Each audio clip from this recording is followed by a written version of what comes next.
Hello everyone, welcome to the Redmen TV. It is the build-up show, Liverpool versus Paris Saint-Germain. Yes! The biggest game in Europe, all eyes on Anfield. I'm joined by Chris Pajak and John Machin. Guys, this is what it's all about. This is the whole point of it all, isn't it? It's to be playing these type of games. And, you know, everyone was talking about it a week ago, Liverpool's run of games. Now, this is exactly what we want. We want to be playing games against big sides week in, week out, twice a week and all that, because that's how you get a measure of your team and where we're at as a football club.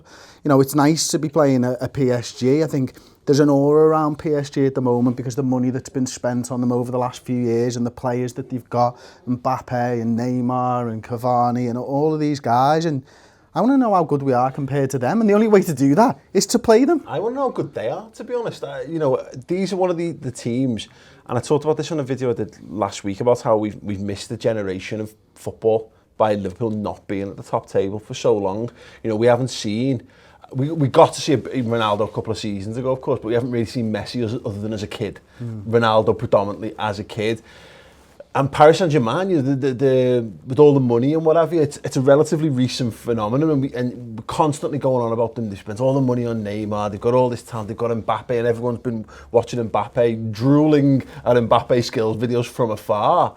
I'm fascinated to see if they're as good as they live up to the hype, because they don't. When the draw came out, I didn't even think it was. I didn't even consider them as a possibility. So now we've got them. Exactly what Chris says. I'm just really looking forward to seeing it.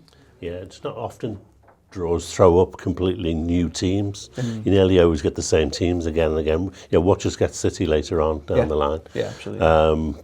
But it's actually great if you go into the game to be able to see Mbappe in the flesh. Yeah. You know, because you've seen him on the telly, but to actually watch him and see and hope that Robbo stops him going anywhere down the wing. Yeah. You know. Well, that's the big thing for this game, isn't it, Dad? And that we've come so far as a football team in the last 12 months, really, probably 11 when you think about it. Like we've come up against big teams in the business end of this competition last season, and they all will. And I think Paris Saint-Germain will follow the same regimen here. They will target Robbo and they will target Trent because it's the obvious thing to do. Because of course their two best players happen to play in the coinciding positions. Well, I mean, we've established that we're a great attacking side, but we've only recently become a decent side defensively. Yeah. It's very new. Yeah. Or at least the idea that we are. Yeah, well, you know, we've conceded 2 goals so far this season, and one of them we gave away. Yeah. You know, so you know that's improvement. I certainly don't go there now wondering what the hell we're going to do at the back to give goals away. I don't worry every time they get a corner anymore. Yeah. You know, when the cross comes in, I'm thinking I'm not worried about Alisson in the slightest. Yeah. You know.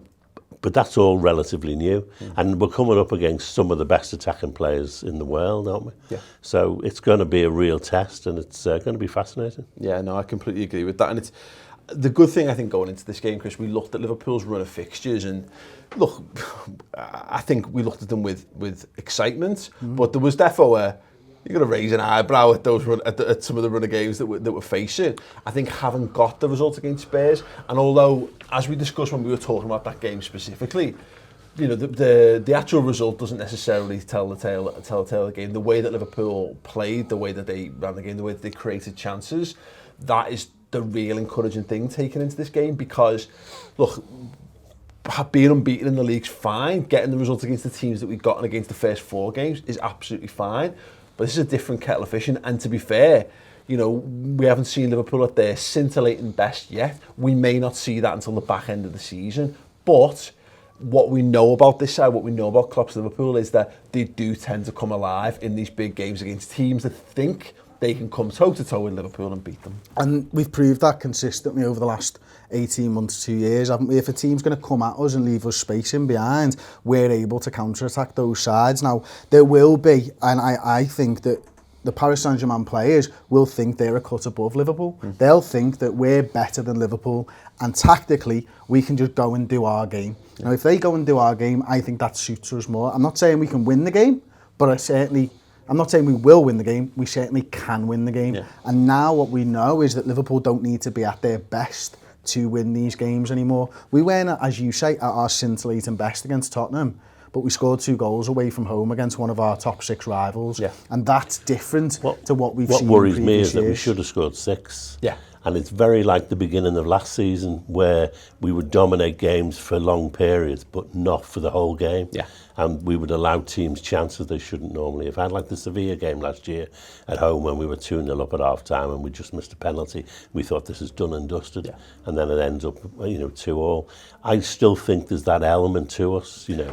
But there's solidity at the back now, isn't there? Sorry. Yeah. So, and that's the difference is when we weren't scoring those goals, you were worried because you knew what was going to come. I think last season we probably would have drawn that game against Spurs. Yeah. We'd have made a mistake and it had been 2-1. We'd all come away scratching our heads. Yeah. As it was, we got through, and so we're slightly better than we were last season. I think this is just a big point to prove, and you're dead right. Is that there's still lingering doubts. There's still people from the outside looking at Liverpool, going, "Oh well, come on. We've seen Liverpool be good for little spells, and we have every time."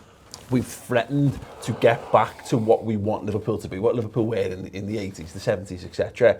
It always falls apart after a season. The pinnacle is always just slightly short of the pinnacle, and that's as good as it gets. And I think people will look and think there's criticisms of Liverpool that they got out of an easy group last time, and that helped us in the long run because we didn't have to properly exert ourselves. I mean, I think we did. I think we exerted ourselves. We forced ourselves to, didn't we, by drawing too many games? Yeah, that's true.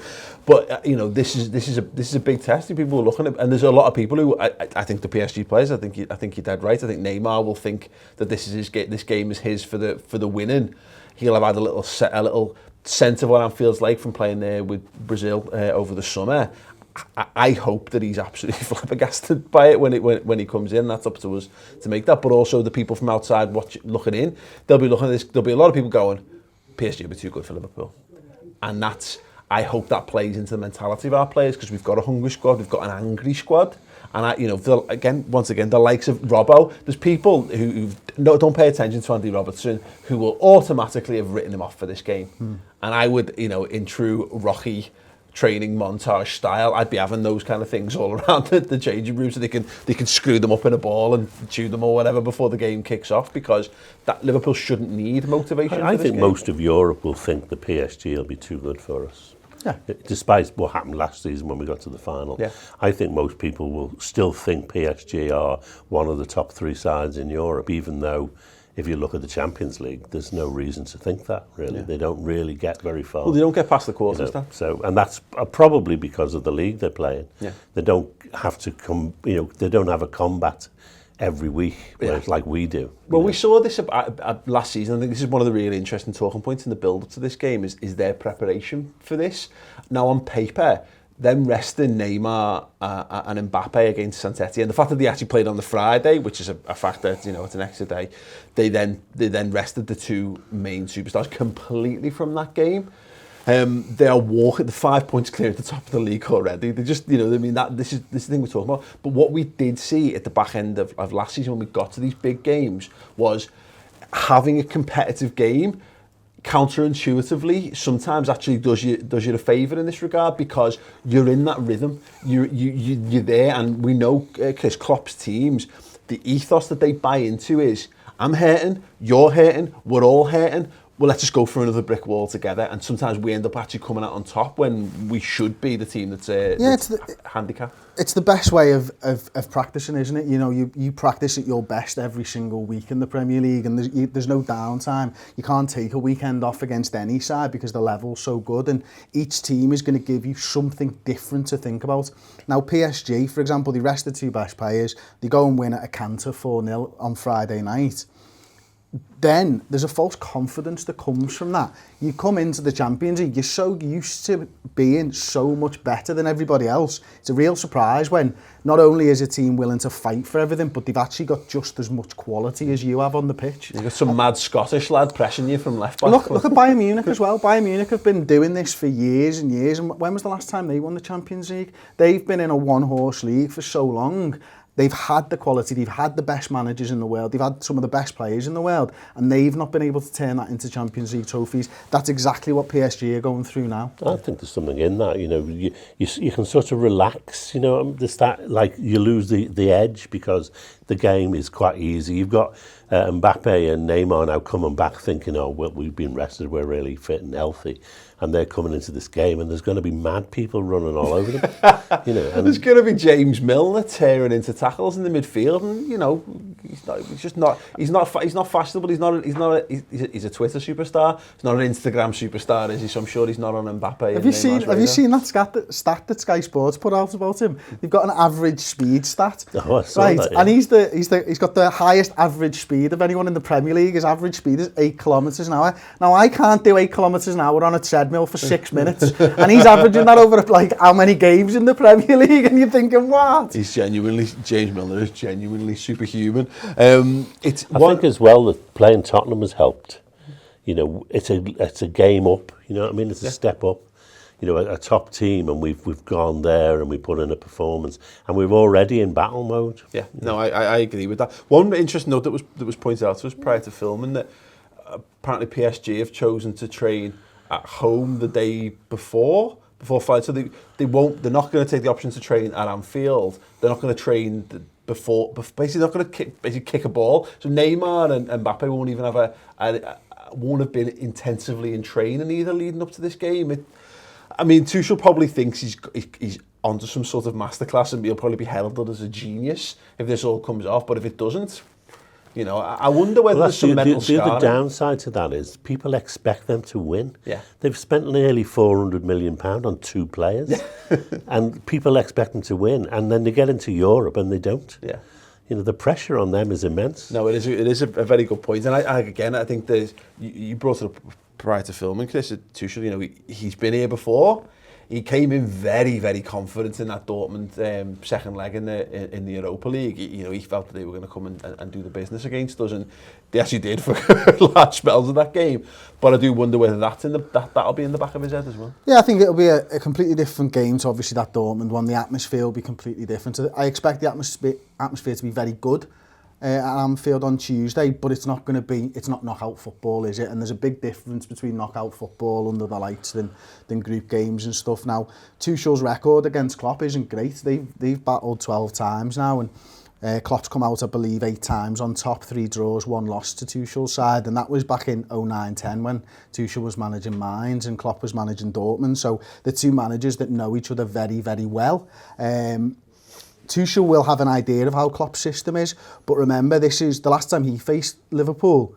Our side was well worse than it is now. Yeah. Well worse, and we were nowhere near the sort of the unit that we are now, both in an offensive and defensive sense. Everybody knows their role. I know, it's American football. It kills me. If I love the sport, Paul, I can say offensive, that's an English word. It's the defensive stuff, isn't it, that you hate? But this is it. This is what it's about, isn't it?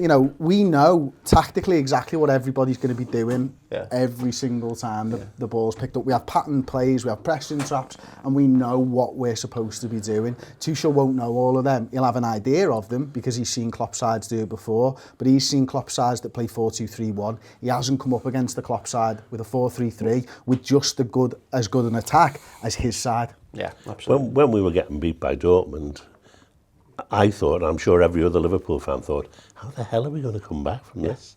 Whereas if it was happening tomorrow, I think, well, we've still got Salah and Mane and hopefully Bobby Firmino, and we've got players on that pitch who'll score goals. Well, let's talk about Firmino actually, because Klopp in his press conference said if the game was played on the Monday, he wouldn't be available. It's possible that we'll get him. I would look. I think we're at a stage, depth or no. If they took any of our front 3 out, I'd be less happy than I would be if they were in. And Salah always is going to be the obvious one in this regard. You take Salah out. We saw it in the. We didn't cope in the Champions League final once he went off. But Firmino being out, that would be massive, wouldn't it? And we just haven't had a chance to see what the alternatives look like. There's Origi's a doubt, Solanke's a doubt, which means you're looking at Shaqiri or Sturridge likely, and neither of those options. I like the idea of Shaqiri and maybe Salah up top, but I wouldn't like to test these ideas out against Paris Saint-Germain. No, Firmino's the glue that holds it all together, isn't he? It's his ability and his understanding of everybody else's role that really does set him apart from every other striker that we've got. You know, he's able to be there in an attacking sense and get on the end of crosses, but equally he can bring players in, and he creates that space for Salah and for Mane to run into, and everything is built around him. So, and as you say, you're exactly right. We haven't seen what it looks like. We've seen bits of games where Salah's gone up top and Firmino's gone on the wing when they're resting for 5 during games, but we've not seen it consistently over 90 minutes, what Salah looks like at the business end with a Shaqiri on the right-hand side, for example. The Shaqiri thing is interesting though, isn't it? That because, you know, at least there's a guy with a little bit of pedigree. He's got the energy.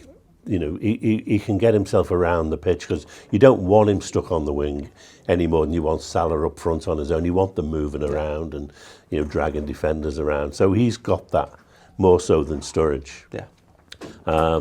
He's got great energy, but he's also got great feet. Yeah. You know, he controls the football really well, and he's also a threat, a goal threat. So, you know, if push comes to shove, I would definitely go with Shaqiri to replace Bobby and... Throw Salah in the 9. Yeah. But again, as I said, I'd like to see them interchanging a lot. Yeah, definitely. Let's hope we just You also keep that speed on the counter. We know that Paris are going to control large portions of the game. We know that they're going to settle quite well and probably pass the ball around well. And therefore, Sturridge isn't a good option for that. You know, the counter-attack, the quick transition. Sturridge just doesn't suit that style, does he? Whereas Shaqiri and Salah and Mane do. Our home style, and particularly in these games, is all about blood and thunder and noise. And I love Daniel Sturridge. We all love Daniel Sturridge, but you just don't. You want everyone. You want to be tearing around the place. You want to be scaring the life out of them. You want to be, you know, narrowing the space. Just giving them, make sure they've got no time to breathe.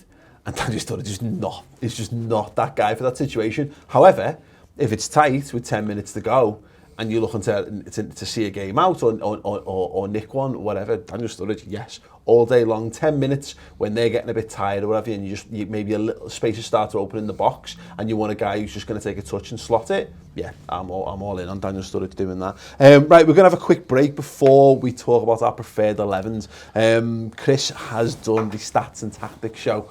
Yes, he's aiming to do these after every game. Yeah, so we're going to see extra bags under Chris's eyes this season, I feel. But you were talking about the role of Roberto Firmino and how he it was more the corners. Yeah, I think, you know, first and foremost against against Tottenham, I noticed that, you know, first of all, we put Virgil van Dijk on the corner that we score from, and that's not something that Liverpool have done from an in-swinging corner so far this season. Now, the ball obviously goes in, and we just look at that corner, and we look at how we defended corners when Firmino went off, and the differences and stuff, and there's some very interesting things that we found. So if you're interested in that side of the game, then do go over and check out the redmentv.com. Yeah, cool. We'll have a quick look at the clip. And what I'm going to show you here is that James Milner's job is the near post when we're defending corners. And you can see that front man, the first zone is Andy Robertson, and then you've got Joe Gomez. Then it's Roberto Firmino's job right there. And then finally, the last fella defending the 6-yard line is actually Virgil van Dijk. And we do this really well now. And we've done this well all season long, actually. And as you can see here now, we've got Milner is still near post. We've got Robertson still first zone. Gomez is still second zone. Jordan Henderson is now third zone here. And then Virgil van Dijk. And interestingly, Matip's one of the blockers. And if you've ever watched the Lucas Leiva video that we did on YouTube, and where he explained how Liverpool actually do zonal mark, it's not me guessing at how Liverpool zonal mark. Lucas Leiva, 10 years at Liverpool Football Club, told us how Jurgen Klopp likes to zonal mark. This guy is a blocker here, and you can see that Matip, I'm not saying it's his fault, but he definitely gets involved in the zones. Now, I'm not saying that that's good or bad. I don't know whether he's supposed to. But what I do know is Jordan Henderson in the third zone doesn't do well enough there. That's when he's got to head it, and then it's poor by the rest of the lads as well. Look, it kind of ducks his head. I don't know how he doesn't get the ball. I do think Roberto Firmino gets the ball. Take nothing away from Lamela, by the way. I think it's an absolutely outstanding finish.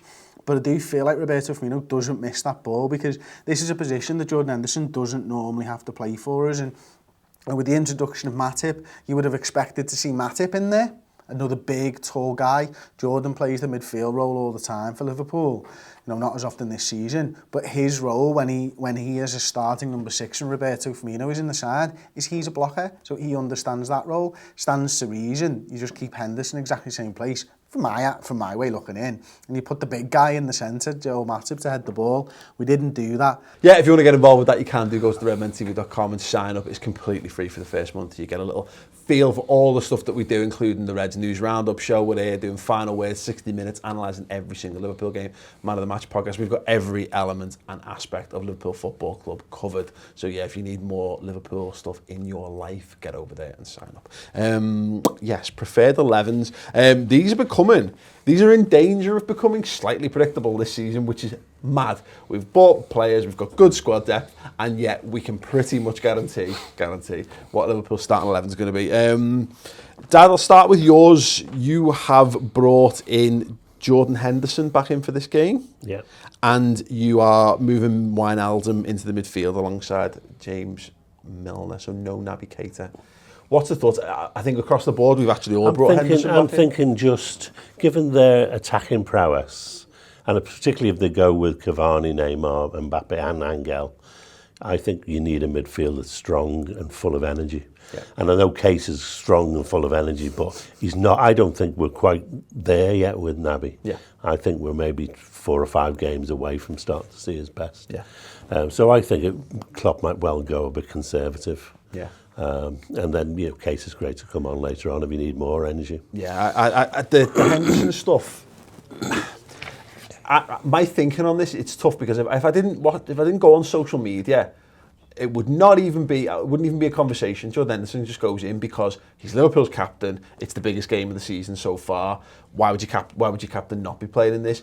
You can make a case that he's just come back off the internationals, having not really started the season. They've been getting his fitness levels up and what have you.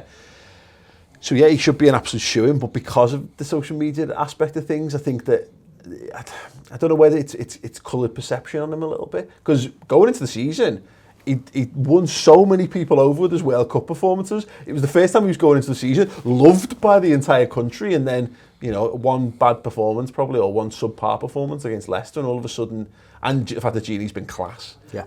His position's been in a bit of doubt. Yeah, listen, whenever someone comes in and plays really well, that's always going to be a thing, isn't it? Now, for me, I'm looking at the opposition and thinking, well, how is this game going to go and what's the midfield that I would choose? So my preferred 11, I've gone with Henderson in the deep line role, I've gone James Milner in there, and I've gone Naby Keita as well.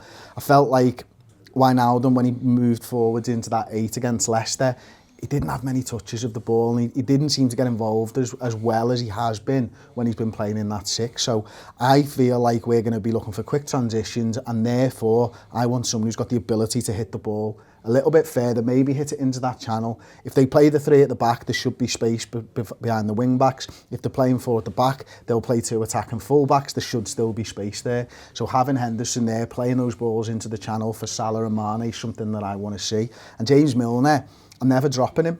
I'm just not dropping James Milner. I mean, he runs at average 8 kilometres an hour. Did you know? Yeah, he does, mate. But it's his delivery from set pieces as well. Think of the last two games. We've scored goals from corners.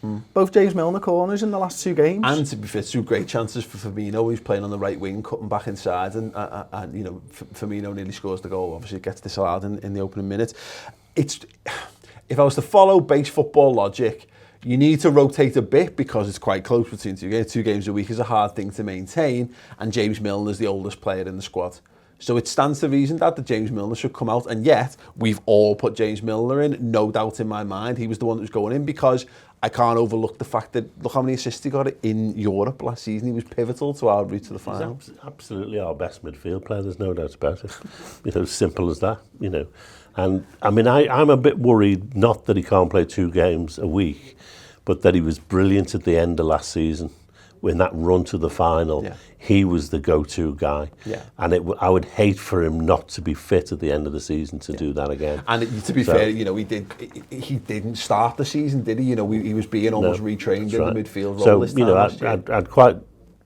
I'd put him in because it's a big game and he's our big game player. Yeah. But I'm hoping that somewhere along the line we'll make sure he gets through the whole season. Yeah, it's interesting. I've been trying to think back to what we did like kind of last year, and you know, sometimes we saw Emre Can and Henderson being rotated a little bit, and I couldn't help but look at Fabinho, and I've done this every single one of these agendas so far this season. I've written Fabinho's name in, and then I've gone, no, not yet. I can't at this point. I still can't figure out quite, and I think we largely hit upon a couple of weeks ago that it might well be the reverse of this fixture. That's a game that you'd be like, yeah, I wouldn't mind seeing Fabinho in this game. But at the minute, Chris, like neither of us gone for Fabinho. It is a big game. He has played these guys before. He's got that level of experience. He would bring that to this game. So I wouldn't be shocked to see him start this. But equally, I wouldn't be surprised. Yeah, and I think that's right. And until he starts games of football, you're never really going to put him in there, are you? Because you're not quite sure what game is right. Don't play 5 games and then come in for the biggest game. We saw him in pre-season, and I thought early on that him dropping in between the centre halves, I think, who was it away? Was it Berry away or something like that? He was dropping in between the centre halves as a DM, and I thought, I wonder if that's a tactical shift that we're going to see this season. And Klopp comes out a couple of days later and goes, he was dropping too deep in between the centre halves. I'm like, that's why he's not playing then, isn't it? It's that simple. So clearly we play a completely different DM role than Monaco, and until he's got that, I can't see him play until the Carabao Cup game against Chelsea, and he'll get a run out in that, and then we'll start to see whether he's going to start challenging for his place sooner or later.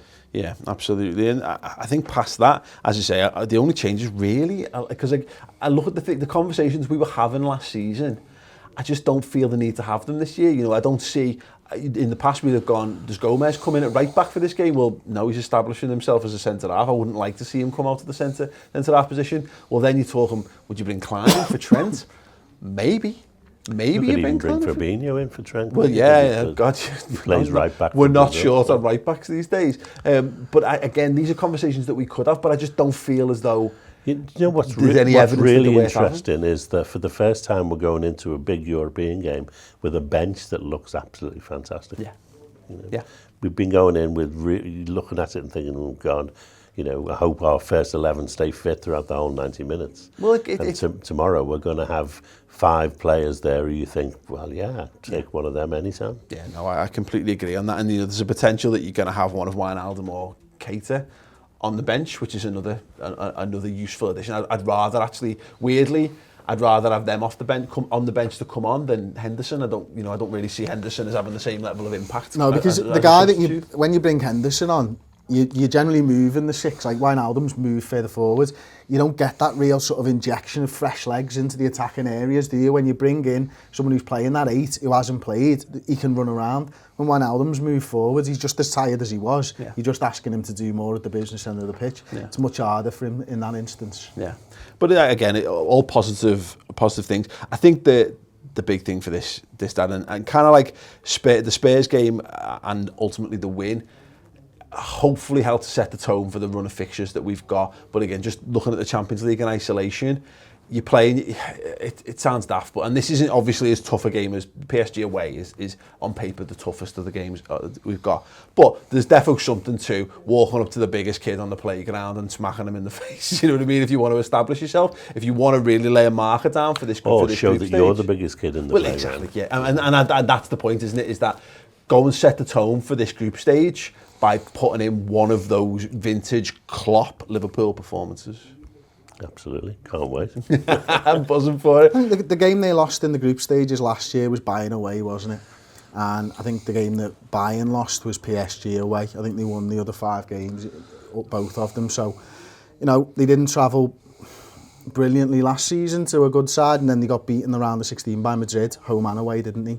So it will be something that they'll be looking to change as well. Those players will be like, we have to step up in this game because these are the closest challenges, and sometimes we forget that they have to go out and prove something as well, and they'll want to be proven that they're the biggest kid in the they're under so much pressure because their owners, like City's owners, they're desperate for them to win something in Europe. Yeah. They win the League One or whatever it's called every season. It's like Celtic. No, it's true, isn't it? You're dead right. And they've got to win for all the money they're putting into it. They've got to win the Champions League. Yeah. So it's, you know, they're coming into this knowing they've got to really do well. Yeah, I am so fascinated for this one. I again, because it's just not a matchup I've ever really thought about. You know, I've watched from afar, and I've watched Real Madrid and Barca's and the Juventuses and all this kind of stuff over the years, and you think, oh God, yeah.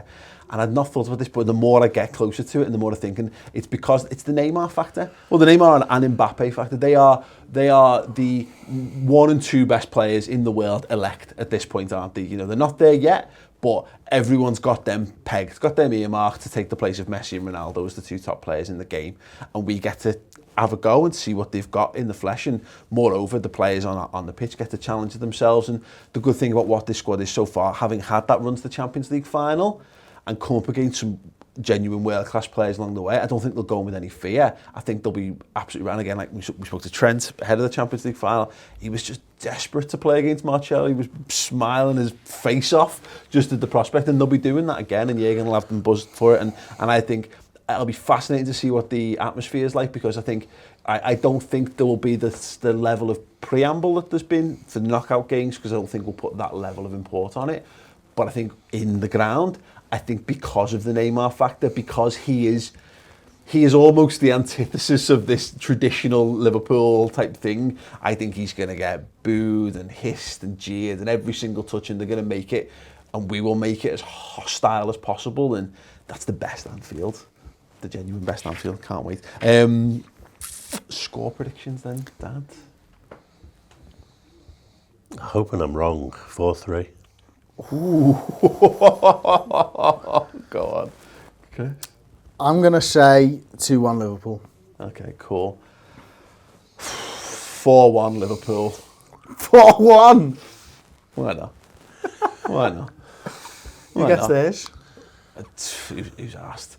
Do they score first? No. Last? No. Somewhere and it's like, yeah, last, go ahead. Just to take the shine off it. So we walk out of the game, instead of being like, we've just battered PSG, we'll all walk out with the face to the floor because we didn't get a clean sheet. And we had a couple of them last season, didn't we? No, I don't know. Look, if Liverpool, this has got the thing where I saw this story a few times last season. I don't think we're there yet in terms of our development for the season. So it would be a genuine surprise for it to all click. But I looked at those big games we played last season, and at no point did I expect us to get any of those performances that we had at Anfield. And if we strike fast, we strike hard, we strike early, why not? Why not smash them everywhere? Score predictions in the comments below. Drop a like on this video if you think that we can get past the PSG with style.